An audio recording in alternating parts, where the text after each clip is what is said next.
नमस्कार। प्रभास अक्षय न्यूज नाटक और आप सभी का स्वागत है। ऑपरेशन सिंदूर के दौरान भारत से बुरी तरह मात खाने वाला पाकिस्तान अब अपने रक्षा बलों को दुरुस्त करने की तैयारी में जुट गया है। हम आपको बता दें कि इस्लामाबाद से खबर आई है कि पाकिस्तान अब अपने रक्षा ढांचे में आमूलचूल बदलाव की तैयारी कर रहा है। वह तीनों सेनाओं थल, जल और वायु के बीच बेहतर समन्वय सुनिश्चित करने के लिए कमांडर ऑफ डिफेंस फोर्सेज यानी सीडीएफ नामक एक नया शीर्ष सैन्य पद सृजित करने जा रहा है। यह कमोबेश वैसा ही पद है जैसा भारत में सीडीएस का है, यानी पाकिस्तान ने एक बार फिर भारत की नकल करने से गुरेज नहीं किया है। वैसे पाकिस्तान को सीडीएफ बनाने की जरूरत क्यों पड़ी, यह पूरी दुनिया जानती है। 22 अप्रैल को पहलगाम में हुए आतंकी हमले के बाद भारत ने 7 मई को ऑपरेशन सिंदूर शुरू किया था, जिसमें पाकिस्तान में मौजूद आतंकवादी ठिकानों पर सटीक और घातक प्रहार किए गए थे। इन हमलों ने पाकिस्तानी वायुसेना के कई ठिकानों, नियंत्रण कक्षों और कमांड सेंटरों को पंगु बना दिया था। 4 दिन चले इस भीषण संघर्ष के बाद पाकिस्तान ने संघर्ष विराम की अपील की थी और भारत ने अपनी शर्तों पर वह प्रस्ताव स्वीकार किया था। ऑपरेशन सिंदूर के बाद पाकिस्तान में मचा हड़कंप यह बताता है कि भारत का प्रहार केवल उसकी सीमाओं तक सीमित नहीं रहा, बल्कि उसके सैन्य आत्मविश्वास को भी चकनाचूर कर गया है।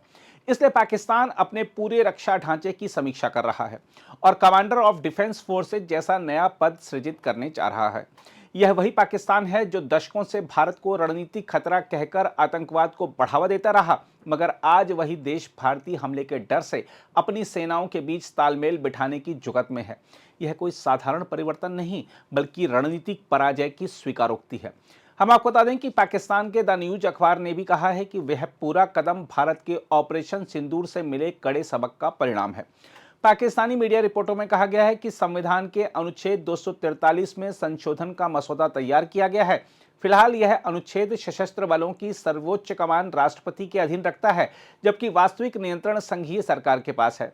नई व्यवस्था में यह अधिकार एकीकृत सैन्य कमान यानी सीडीएफ को सौंपने का प्रस्ताव है, जो तीनों सेनाओं की संयुक्त कार्रवाइयों का नेतृत्व करेगा। इसका उद्देश्य है संकट की स्थिति में तेज, समन्वित और एकीकृत प्रतिक्रिया सुनिश्चित करना। पाकिस्तान के रक्षा मंत्री ख्वाजा आसिफ ने पुष्टि की है कि सरकार रक्षा सुधारों पर गंभीरता से विचार कर रही है।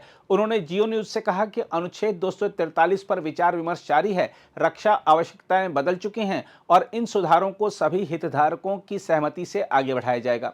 बताया जा रहा है कि इन सुधारों में केवल सैन्य संरचना ही नहीं, बल्कि संवैधानिक और न्यायिक ढांचे में भी परिवर्तन प्रस्तावित हैं। पाकिस्तान के 27वें संविधान संशोधन में एक नए संवैधानिक न्यायालय की स्थापना का भी प्रस्ताव है। अन्य प्रस्तावित संवैधानिक परिवर्तनों में joint chiefs of staff committee का पुनर्गठन और नाम परिवर्तन की बात भी कही जा रही है। इसके अलावा स्ट्रेटेजिक फोर्सेस कमांड की स्थापना, सेना प्रमुख को फील्ड मार्शल का मानद दर्जा, कार्यपालिका मजिस्ट्रेट प्रणाली की पुनः स्थापना, शिक्षा और जनसंख्या नियोजन का नियंत्रण संघीय सरकार को लौटाना, चुनाव आयोग के सदस्यों की नियुक्ति प्रक्रिया में संशोधन करने का भी प्रस्ताव है। पाकिस्तानी रक्षा विश्लेषकों के अनुसार सीडीएफ पद की स्थापना आधुनिक हाइब्रिड वॉरफेयर के अनुरूप एक आवश्यक कदम है, जहां जमीनी, नौसैनिक, वायु और साइबर मोर्चों पर एक साथ खतरे उभर सकते हैं। एक वरिष्ठ अधिकारी ने कहा कि आधुनिक युद्ध का स्वरूप संयुक्त संचालन की मांग करता है। हम अलग अलग शाखाओं में बंटकर नहीं लड़ सकते। वहीं आलोचकों का कहना है कि एक व्यक्ति के हाथों में अत्यधिक शक्ति केंद्रित करने से नागरिक सैन्य संतुलन बिगड़ सकता है।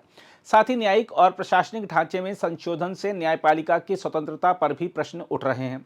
इसके साथ ही अब पाकिस्तान के भीतर एक और बड़ा सवाल उठ खड़ा हुआ है कि यदि कमांडर ऑफ डिफेंस फोर्सेज यानी सीडीएफ का नया पद बनाया जा रहा है, तो आखिर यह जिम्मेदारी किसे सौंपी जाएगी?